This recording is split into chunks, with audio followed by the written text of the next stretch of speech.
I used to actually hate the gym, and then it wasn't until I actually tore my ACL. So I wasn't able to play netball anymore, and the only way that I was going to get back onto the court was to obviously go through rehab, gym, all those things. During that time, I found my love for the gym. That was in 2020 when COVID was around. I was binge watching all of the past Olympias and I was like, yeah, like that's what I want to look like. So I went into IFBB first, ended up winning my first show, and then I went back onto the IFBB stage. I came second in both of my shows that season, but I remember walking away just kind of not satisfied. I then met my now boyfriend, Lucas. He's a FMG Pro. And he kind of introduced me into FMG and I just fell in love with it. I remember putting my foot on stage and just being like, yeah, I'm home. Like this is where I'm meant to be. Came second in my debut, which was absolutely incredible. So then ended up doing the November show, which I earned my pro card in, which was, yeah, probably one of the best days of my life. Welcome back to the Comp Closet podcast. Thank you so much for tuning in. I'm your host, Sarah Moore, and today we are chatting to an incredible FMG Pro. She's also the CEO and head coach of Wicksfit, a comp prep coach and a posing coach. Samantha Wicks, welcome. Hello. It's always weird hearing like my intros. I'm always like, what do I do? Like remind me. There's just too much in my title now, I think. Yeah, you do a lot. It's insane. We'll definitely have to get into some time management tips and things later because I'm very impressed by how much you do all the time. Thank you. Could you start by telling us a bit about your background and what inspired you to start bodybuilding? So I used to be an F45 trainer. I was the manager of a studio. Used to be very into netball as well. I was trying to become like the next Firebird, essentially. That's kind of where I saw myself. I used to actually hate the gym. Fun fact. Like if you told me to go to the gym, I would just look at you and go, oh, absolutely not. Like I couldn't think of anything worse. And then it wasn't until I was 17, 16, I actually tore my ACL. So I wasn't able to play netball anymore. And the only way that I was going to get back onto the court was to obviously go through rehab, gym, all those things. During that time, I found my love for the gym. I just became obsessed with it, probably a bit too obsessed, like would go twice a day just for the fun, like nothing bad, like no bad intentions, just because I loved going to the gym. And then, yeah, suddenly gym was becoming a lot more, I guess, of a priority over netball training. I didn't really care about netball anymore. If I had a game when I would usually have a gym session, I would be like, well, I don't want to play. Like, I just want to go to the gym. So eventually I left netball, and because I was living and breathing health and fitness anyway, I was like, well, I may as well do something. Like I may as well compete. I may as well actually work towards a goal, because I was just kind of in the gym for the sake of it. You know, like I had no end goal. So that was in 2020 when COVID was around. I was binge watching, I think it was like the Olympias at the time. I was just binge watching all of the past Olympias and I was like, yeah, like that's what I want to look like. And I remember seeing Isa Pacini and being like, yes, like that's my goal. That's me. So then I contacted my now coach, Tim McKinnon, and he was like, yep, let's do it. And then I think it was a 6-month build season. And then I went into my first prep in 2021. It was the only IFBB show that wasn't cancelled that year, which was awesome. Picked the right show. So I went into IFBB first, actually. So that's where I started bodybuilding. Loved IFBB at the time. It was definitely where I was supposed to be for that era of my competing journey. Learned a lot about the sport, learned a lot about myself. Ended up winning my first show, which was everyone's dream, I think. Like everyone dreams of that gold medal the first time you get on stage. So I was lucky enough to have that moment. And then as you do, you get a high and you're like, yeah, I just want to keep doing it again. So then I went into my first off season, which was for 12 months. And then I went back onto the IFBB stage. And I remember this time I still did well. Like I still placed. I think I came second. Yeah, I came second in both of my shows that season, which was still a great achievement.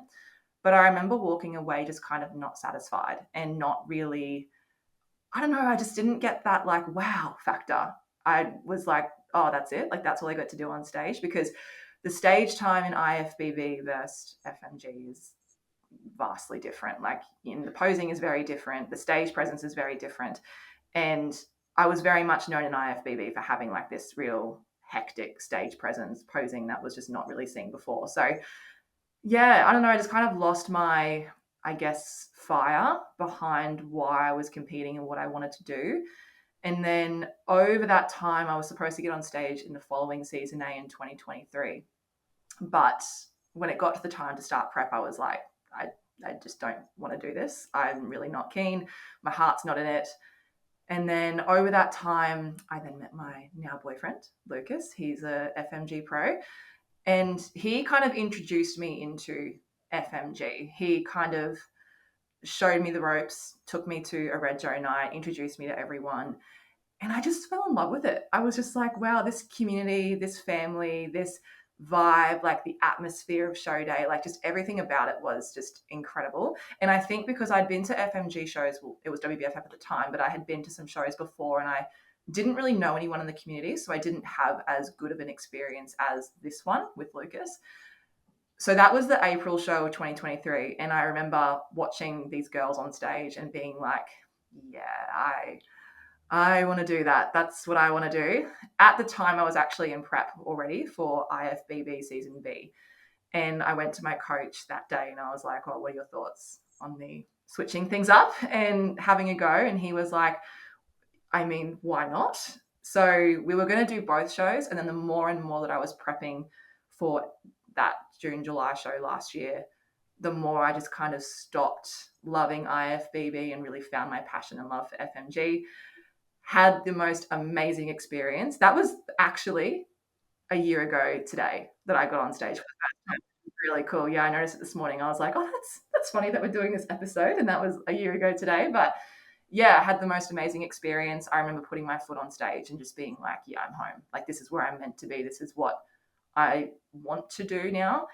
So came second in my debut, which was absolutely incredible. Apparently it was only 1 point difference, which is just insane. Like, hats off to Tay. God, we were worked. Like, I remember being on stage with just me and Tay at one point, and we were just doing the rounds. And at the end of that comparison, I was like, oh my God, this is insane. So, yeah, knowing that I lost by 1 point, I was like, okay, I need to just keep going and push through. So then ended up doing a back-to-back prep, which never in a million years did I think I would ever do. That was never on the cards to do the end of the year. So then ended up doing the November show, which I earned my pro card in, which was, yeah, probably one of the best days of my life. And yeah, here we are. Bit of a long story, but yeah, that's me in a nutshell. That is absolutely insane. And I love how like such a positive and incredible journey and your love from the gym came from originally an injury, which probably felt like the end of the world at the time, right? Oh, definitely. And especially because like in school, I was known as the kid who just was that netball girl, to the point where teachers would let me sleep in school because they were like, oh, she's probably training a lot. Like, she just needs to sleep. Like, they didn't care about my grades because they were like, oh, she'll be fine. She's the next netballer. Like, she doesn't need to do this in school. But looking back on it, it's like, oh, I'm so glad that I had that injury. Otherwise, I wouldn't be here now. Yeah, exactly. It's so cool to look back on that perspective and yeah, think of how many positive things came out of it. How did it feel when you went pro? Like that is insane going pro in your second show. It was magical. It was like everyone saw me cry. I was sobbing on stage. I think like it was so magical though, because doing a back-to-back prep is never fun. And I was warned about that before I started. And I was like, no, like, I've got this, I can do it. And my body dysmorphia was at an all-time high because, you know, when you're lean for so long, you just kind of get used to it. And you just look at yourself in the mirror and go, well, I haven't changed in 6 weeks. I look the exact same as what I did 6 weeks ago. I need to get leaner. I need to look better. Like, all these other girls are improving and, you know, bringing their best package. Am I actually bringing my best package? Especially because my feedback wasn't exactly improve anything. That was, I think, that was the hardest part, because it was more so downsize your shoulders. So I was watching myself get worse. So I think when it came to that second show, hearing my name be called, it was just like, wow, like that was all worth it. Like, all of that time, I think I was in a 15-week gap between the two shows. So, you know, when you finish a show, you don't want to get back into prep. You know, you want to enjoy yourself. You want to sleep in. You don't want to be doing cardio. But just, yeah, hearing my name, it was just like, oh, thank God. Like, I just remember thinking that. I was like, thank goodness. It wasn't that word, but it was another word. It was just like, I did it. I actually did it. And especially because in that first show when I was called second, it kind of was a burn from IFBB because I was called second twice in that season. And I remember hearing my name called second. And I was excited. I was grateful. I was really happy and proud of myself. But there was another little voice in my head saying, see, this is why you don't believe in yourself. So I had to work through that over that 15-week period. And then I think actually believing in myself and going again, knowing that I could do it, yeah, it was just the cherry on top. Yeah, incredible. And how did you mentioned body dysmorphia, how did you work through some of those harder days when you were having that body dysmorphia with back-to-back shows? I've never experienced it to that extent. Like that was a whole nother level. And I look back at some photos and videos now and just think, wow, how did I not see like that's not what I looked like at the time. You know, in my head, all I could see was body fat or no veins or whatever it might be. So I remember during that time when it got really, really bad, I would just start wearing baggy clothes. That's probably not the best way to deal with it, but I would just start wearing baggy clothes mainly so that I wouldn't be so focused on myself. Like I wouldn't look past a mirror and pull myself apart. I would just be wearing a baggy tee, wearing some baggy pants, and just being like, just stop looking at yourself. Like just get the job done, get in there, do what you need to do. Stop looking for things and just, be an athlete. Another thing was I stopped looking on Instagram. So I actually put a lot of other girls on mute that I was versing just to keep my head in the zone. Otherwise, you know what it's like. Like, you're an athlete yourself. You just kind of go through the doom scroll and then you're like, oh my God, I'm versing all these amazing people. I look terrible. So I just, muted a lot of stories, kept myself busy, kept myself off social media. Yeah. And also with my check-ins, I just wouldn't look at it. I would just take it, send it, and move on. And if my coach was like, yeah, you look great, I'd be like, okay, whatever. I just kind of agreed that, my head was not in it, as in like it didn't know what it was seeing. And even just like photos, posting videos, posting photos of myself, I knew because of my experience with competing, I knew that looking back on it, I'll look at it and go, wow, I'm lean here. So I would just post it. I wouldn't pull it apart. I just go, that's a nice photo, post, move on. Yeah, I think that's really great advice. I think something that helps me as well if I ever have a day where I'm like, oh, I look shit or anything like that, is just trusting your coach and like trusting that as long as you follow the plan that they set for you, you're going to be ready. It doesn't matter what you look like on a certain day. And also just like some days you just don't feel good. Like you might be posing or something at night under shitty lighting after a full day of eating. And then the next day you pose in the morning, you might have a layer of tan on and you might have the sunlight on your skin and like you feel like a totally different person. So I think it's just important to recognize as well that you will feel different at different times of the day and under different lighting, and all of those things definitely make a difference. So I think just removing yourself and trusting your coach, and like you said, not even looking at your check-in photos if you're struggling, is super Yeah. important. I think there was one thing that someone said to me and I was like, whoa, that's so true. They pulled me on my shit and they were like, you know, it doesn't matter what you weigh today. It doesn't matter what you look like today. You're 6 weeks out from a show.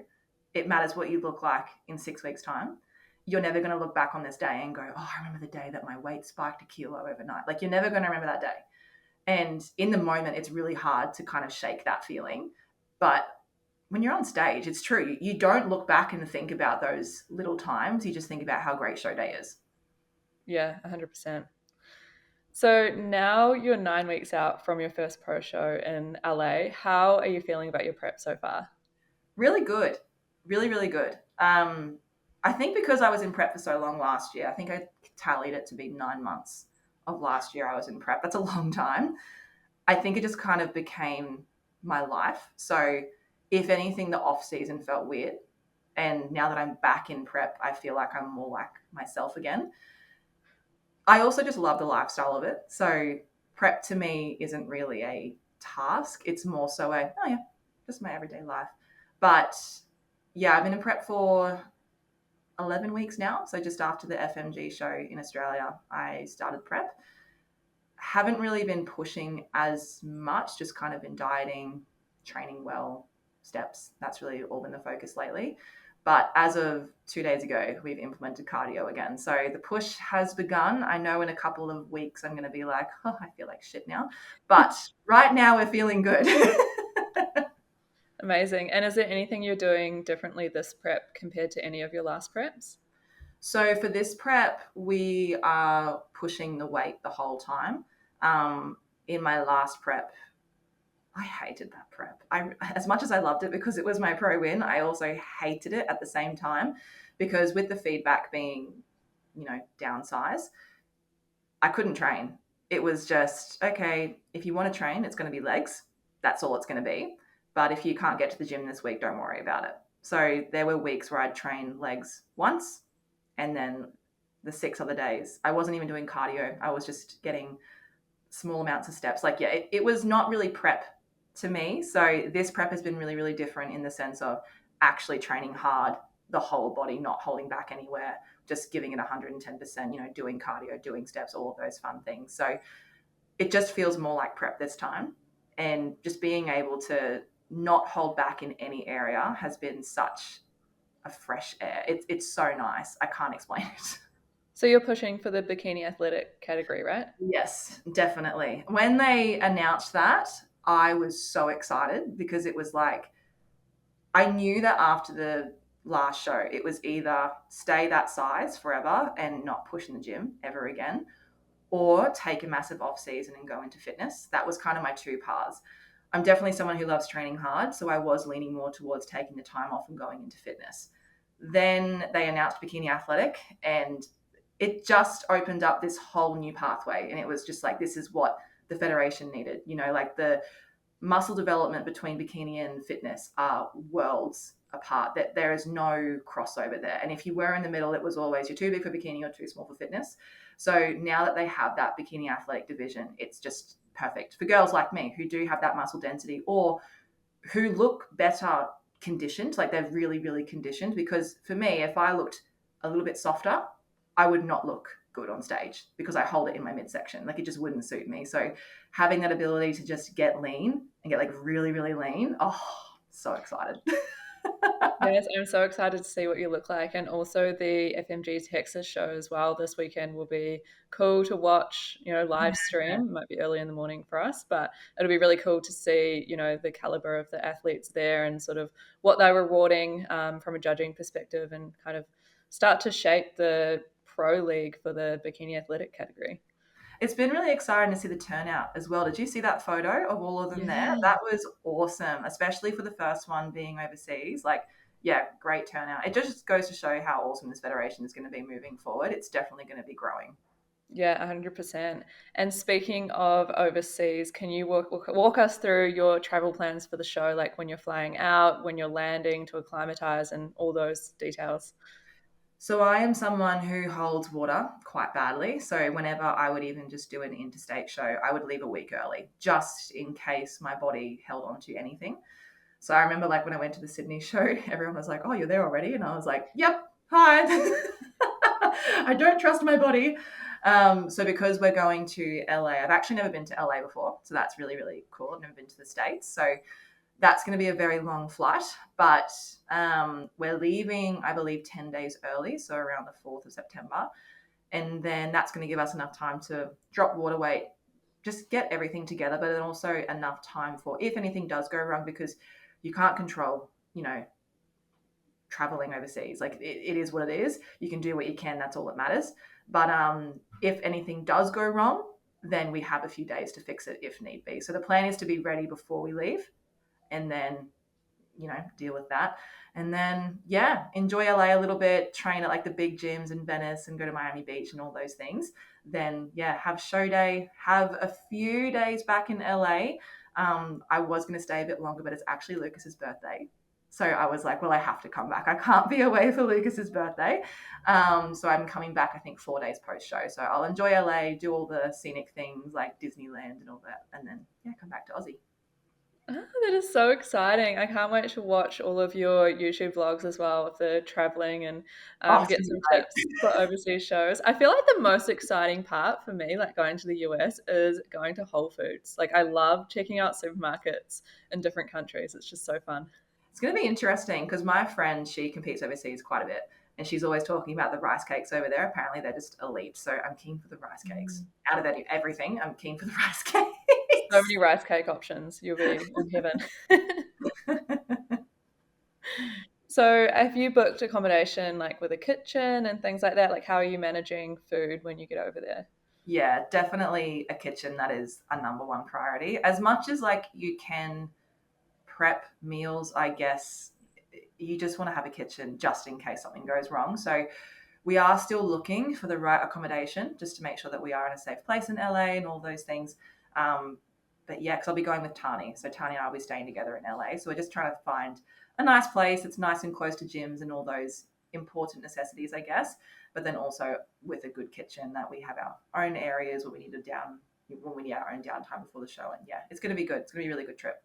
Yeah, amazing. Very exciting. And then after the LA show, if you don't mind sharing, what are your plans? I actually don't know yet. I actually don't know. It's funny because everyone's assuming that I'm doing the Gold Coast show when I actually don't know if I'm doing it yet. Few reasons, mainly because I have a lot of clients in the Gold Coast show. So to me, I'm like, I can't be a great coach and a great athlete at the same time. One thing has to give. However, I know that if I do decide to do the Gold Coast show, I'll have a plan in place with my team at One Percenters to ensure that all the girls are okay. But yeah, I haven't really thought about it too much. I just know that I'm doing LA. I'm going to give it 110% in LA, get off stage, enjoy LA for 4 days, and then kind of reassess where do I want to go next. If like I might get off stage and go, I'm done. Like I'm done for the year. I want to just go into a grow season because obviously we have Worlds next year, and I think that's Mhm. probably a number one goal on my bucket list to do Worlds. So yeah, we'll just kind of see. I have two bikinis made just in case I decide to do a second show. If not, I'll wear the second bikini next year. Like it's fine. But it might not even be Gold Coast, it might be Bali. Because we're going to Bali. We're definitely going to Bali because that after party is sounding sick. But yeah, no, it'll be really, really exciting regardless of what I decide to do.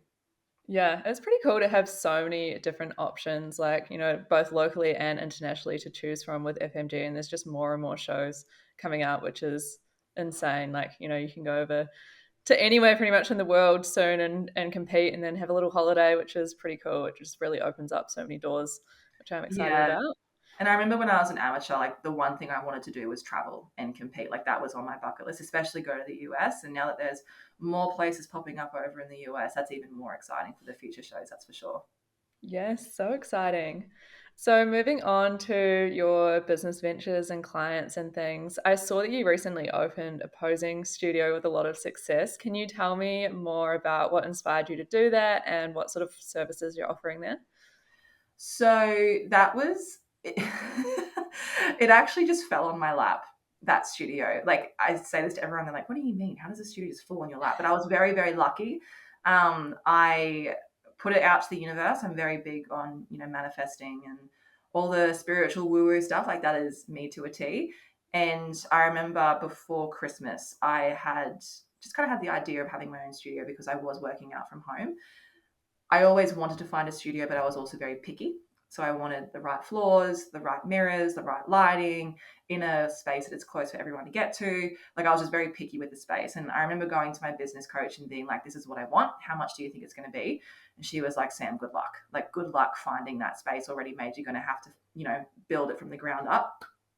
Anyway, flash forward to it was just before I left for Bali. I lived in Bali for a month this year, which was the most incredible experience. But anyway, the day before I left, I got a call saying, want to come have a look at a space? And I was like, oh God, okay, here we go. Went and found the space, had a look at it, fell in love with it straight away. I looked at Lucas because he came with me and I was just like, what do you think? And he was like, well, you'd be silly not to. Like, this is the space. And it literally had everything I wanted. Like everything that I said back in Christmas, everything was there, even aircon, like a reception area, like everything was there. So signed the document, went on a plane to Bali, was in contact with the builders and stuff to confirm when it was ready, when the opening date would be. Got back from Bali, got the keys the next morning, and yeah, now we have a posing studio, which is just incredible to even say. But We run our group classes out of there, so we're very fortunate to have a downstairs and an upstairs space. So our downstairs space is a nice big open area for our group classes that we run on a Saturday for all federations, so FMG, IFBB, and ICN. And then our upstairs studio is like a little one-on-one space, enough space to still do like a tea walk if need be, but yeah, it's just like a little bit more one-on-one. We also have a reception space there so that, you know, if the girls wanting to try on our posing bikinis or any of our, I guess, clothing, they have the space there, or just hang out with friends. It's really cool because it's kind of allowed girls in the industry to make friends and have that like-minded community around them. It's very hard to find that, I think, especially for first timers, because they don't know where to look, they don't know where to find them. So opening this space and having the group classes, that was one of the main driving forces, so that we do have a community, we do have like-minded women around us, and yeah, we just make lifelong friends. That's the important part. Yeah, that's incredible. It sounds like such a cool community. So congrats on getting that all up and running and just how you manifested it as well. That's insane. Thank Is you. that kind of what you envisioned when you first started posing coaching? Like, did you want to have your own studio one day? Yeah, I've always wanted a studio. That was definitely number one. I was working out of a gym, and then I just wanted my own private space, and the girls could wear their bikinis, because, you know, when you're in the middle of the gym, you don't want to be walking around in a bikini. And also, like, you know, your actual stage bikini, you want that to be personal, you want that to be a secret. So I moved it home in my garage just for the time being, knowing that one day I would open an actual studio. And then yeah, the magic moment happened, and I couldn't be happier. Incredible. Well, we'll drop all of your links below as well so that if anyone wants to come to group classes or get some posing coaching, they can reach out. And Definitely. speaking of coaching as well, like that must be pretty busy with prep. How do you manage your time to get all of it done? Well, there's definitely some boo-boos. Like, you do have days where it just doesn't go to plan, and I've learned to just accept it. I've learned that I need to be adaptable. I need to have a schedule that allows me to be flexible and to also have boundaries as well. That was a very big thing that I lacked in my last prep, for sure. I would kind of allow what my clients wanted over my own needs and my own goals, I guess you could say, to the point where my last prep, I would be doing steps at 11 p.m. because I would just let the day get by me. So that was never happening again.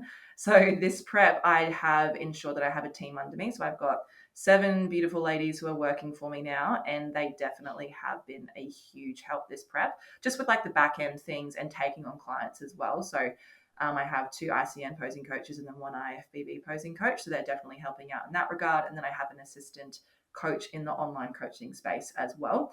So taking on clients has definitely been smaller for me lately. It's like the first show I've ever had a cap. Other shows I've never had a cap, but now, because I have my other girls with me, I'm able to say, no, my cap is this. This is all I have time for. I can't fit you in otherwise. Having the group classes has also been a massive help, because, you know, little things that we don't really need to work on in one-on-ones, it opens up that space. So I'm not having to see girls weekly. I can see them fortnightly if need be. And I'm actually having days off now, which is crazy, which there was a point in business where I was just not having a day off. So allowing myself to have 2 days off a week, but then also having an actual schedule. So I'm only available between this time and this time when I am actually working, and setting those boundaries and keeping them in place, not letting anything by, like, that has been a huge help. But without my team, it wouldn't be possible. Yeah, amazing. What's your biggest piece of advice for someone who's potentially in a busy job or new in business and they're also prepping to find that balance and find the time to get everything done? Few things. Number one would be Google Calendar. That needs to be your life. Everything needs to go in there. If it doesn't go in there, it doesn't happen. I ensure that, because I've got multiple different calendars for all the different businesses that we have, but they all link into the one. So I'm not having to look in different schedules or remember things. It's just all in the calendar. So time blocking, essentially. Number 2 would be boundaries. That's definitely a big one. I feel like it's very easy to kind of be a pushover when it comes to boundaries, and let, especially your own clients and your baby, like, you know, your actual business that you've built from the ground up. Of course, you're going to let your boundaries slide sometimes. However, that's not fair on you, and you're not able to show up as your best self. It's not selfish to log off at 5 p.m. It's necessary. It's not selfish to start at 9 a.m. Like, you don't have to get back to that message at 4 a.m. just because they've messaged you. I remember this was a phase of mine. I would get up and just reply to messages straight away. Like, I just roll over and go on my phone, or before going to bed, I'd be replying to messages as well. And I would just feel so mentally drained, and like I just couldn't take it anymore. So having those boundaries in place and allowing yourself to take that time, that's probably the biggest tip of all of them. Yeah, amazing. Those are really good tips. And I've Thanks. seen you consistently putting epic content out there across multiple social media channels. And I feel like you have grown so much. You've obviously been putting in the work, but what are your best tips to grow on social media and create consistent content? Be authentic. That's probably one thing that a lot of people don't do. They try to copy each other. They try to be this other influencer, or be this other athlete, or be this other coach, or whatever it might be. And the one thing with success in anything, not just social media, in being an athlete, being a business owner, you can't copy success. There's no black and white. Oh, if I do this, I'm going to be successful. I wish it was like that, because I'd be way more successful than what I am now.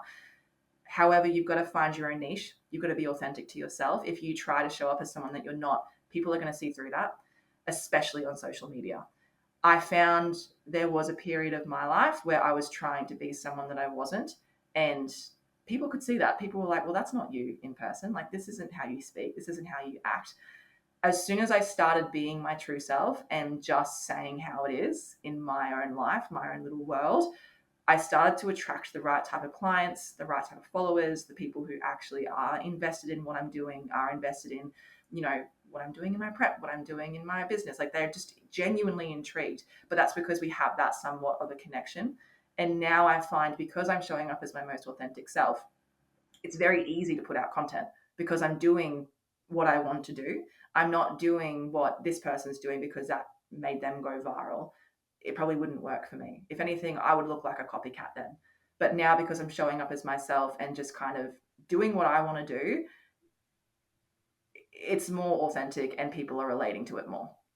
Yeah, I love that. And speaking of growth, but in a different area, your muscle growth has been insane this past improvement season. What advice can you give for building muscle, especially for women? Do the build. A lot of girls don't want to grow properly. Like, I feel as though people get into a build, like they get into that starting phase, maybe 6 weeks in, and then they see the body fat come on, they're not hungry anymore, life might happen, and then suddenly it's, oh, I want to go into a cut again. No, you need to fully embrace it. You need to have the nights where you're forcing food down. You need to have the days where you might feel a bit self-conscious, but also understand in the back of your mind why you're doing it. If I didn't go through a build season of being uncomfortable, I would not have put on the muscle that I have. I was definitely fluffy. I got to a very fluffy point, but at the time I didn't care. I remember still walking around in crop tops and, bike pants and whatever, and just being like, I know I'm fluffy right now. However, my goal is way more important than what I look like in this very second, because I know that in 6 months' time, I'm going to bring the best package ever. So whenever we are having moments of, oh, I'm feeling fluffy or whatever it might be, just remember that end goal. But if that end goal isn't strong enough, you need to figure out why you're doing what you're doing, because it might even be that you just don't want to compete, or you might not want to go into a build, or whatever that is. But if that's the case, you're not going to be willing to go into a build. Yeah, exactly. And I think just remembering that you are in control as well, like it's a controlled build, you're intentionally gaining weight and getting a bit fluffier so that you can build that muscle. And I think as long as if what you're doing is kind of in alignment with your goals, like you're still training hard, you're still eating nutritious food, or you're not just eating shit, it does make it a lot easier, I think. And you're always going to look fluffier to yourself than you do to other people. Like other people aren't going to notice as much as you do yourself. 100%. But there's another little thing that you can do, which is, if you do want to be the next pro, for example, or the next world champion, whatever it might be, when you're having a moment of self-doubt, or you don't want to eat that much food or be fluffy anymore, whatever it might be that's going on in your head, ask yourself, what would a pro do? And I can guarantee you will be like, well, they just do this. They would just eat the food. They would just go and train. They would just train like an absolute beast. You won't question it then. I've been doing that lately, and it's like this whole nother version just comes out. Yeah, I love that. That's definitely something super helpful, especially for the amateurs out there wanting to go pro and they might be going through, you know, their first, second, third prep and really wanting that pro card. Just, yeah, like you said, what would a pro do? Exactly. So, what's it like prepping for comps with your partner who's also a pro? Like, how do you guys support each other during prep? I love prepping with Lucas, which whenever I say that to people, they're always like, what? Like, what do you mean? Like, surely it's hard. Which, yes, it's hard. However, we've experienced both of us in prep, and then we've experienced one in, one out on both spectrums. So we know that when we're both out of prep, amazing. When we're both in prep, amazing. When one's in and one's out, it's frustrating because one person is fully in, fully committed, getting it done, grinding hard, and then the other one's relaxing. And there's that little bit of a, I guess, I don't know what to call it. It just doesn't work as well as when you're both in prep or both out of prep. When we are in prep together, we do have the understanding that, someone might be a bit more irritable one day, someone might be a bit hungrier another day. If the partner wants to go to sleep, let them go to sleep. If they want to go train at 4 a.m., that's on them. Like, there's no questioning what the other person's doing. Not saying that would happen when we're one in, one out. However, we just have a respect for everything that's going on. If someone is irritable, we respect it. We communicate. We, let them have their time or whatever they need. But we also don't get in the way of each other. I think that's a really important thing. Like, if I have needs, I'm not going to let my needs get in the way of what he needs at this time because he might need something else at the moment.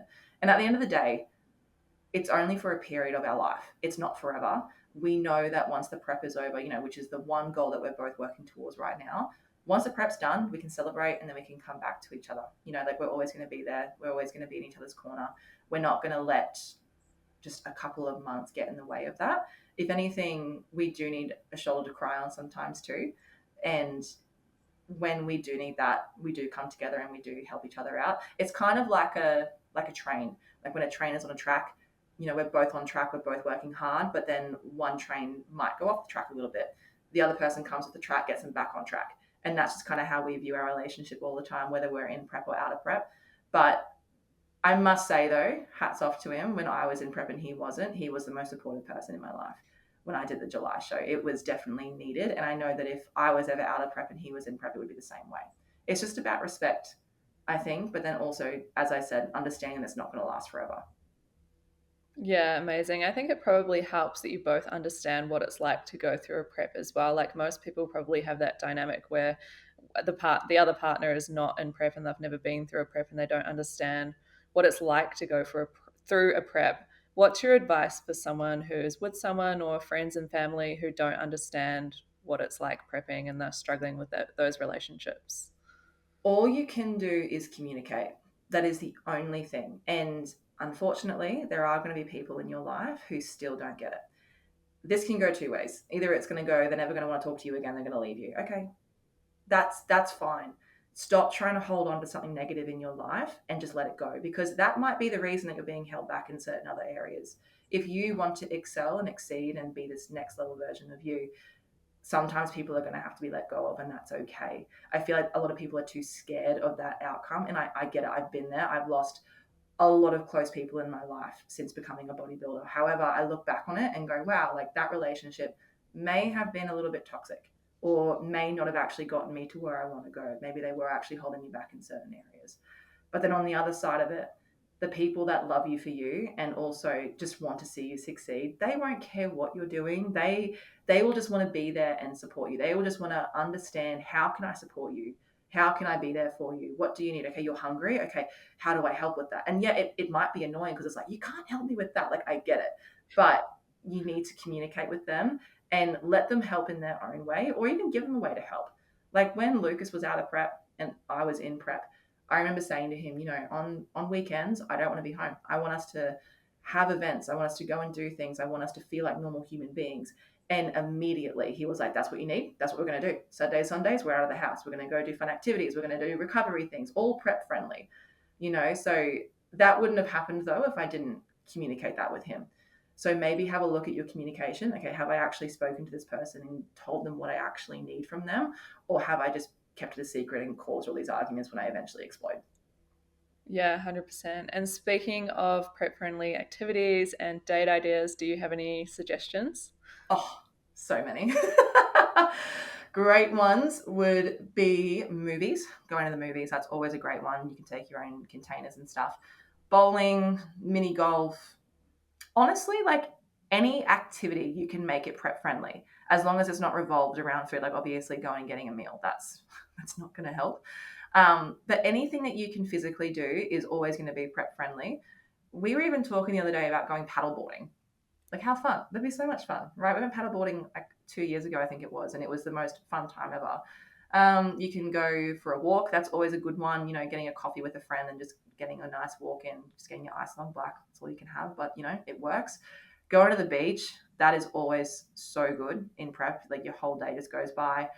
Recovery based things as well. They're always really handy. So getting a massage together or going to a sauna or whatever it might be, you know, those types of things are obviously going to not only allow you to spend time with your partner, but then also get recovery in for your prep. So honestly, anything, you can make anything prep friendly if you have the mindset to. If you're going to be focused on the food aspect of it, because there's going to be food everywhere. Like when we go bowling, there's hot dogs everywhere. But if we're focused on just the activity side of it, it's not that bad. Yeah, absolutely. I love all of those ideas. And can you tell us a bit more about your collaboration with AlphaWear that is so exciting? Yeah, it's really exciting, hey? I have known about this for way too long and I've kept it a secret for way too long. I'm actually very impressed with myself, to be honest. Normally I would spill the tea at some point, but nope, I've kept it a secret until we announced it last week. So this collection is just going to be absolutely epic. It's going to be seamless, bright colors. That's all I can really say right now. However, it's going to be perfect for the athlete. As I said in the launch campaign video that we posted last week, it's going to be perfect for an athlete who just wants to go in and train, have the supportive top, bottom, etc. Because there's nothing worse than when you get a really pretty top or really pretty bottoms, but they're just not supportive. They fall down. You know, everything's hanging out. Like it's just not a vibe. So I wanted to bring out something that the athlete could use, but still look good in the gym. So yeah, very excited for that to drop. I'm just very grateful that AlphaWare gave me that opportunity. It's just such a surreal feeling. It's something I've always wanted to do, bring out my own collection for sure. Yeah, absolutely. It must feel like such a huge milestone like in your career. I remember when Sarah's Day brought out a collection with White Fox and I would watch it and I would just be like, oh, I want that to happen. Once again, manifestation, like big believer of it. But yeah, I just looked at it and I was like, that's what I want to do one day. Like that would be the most incredible feeling.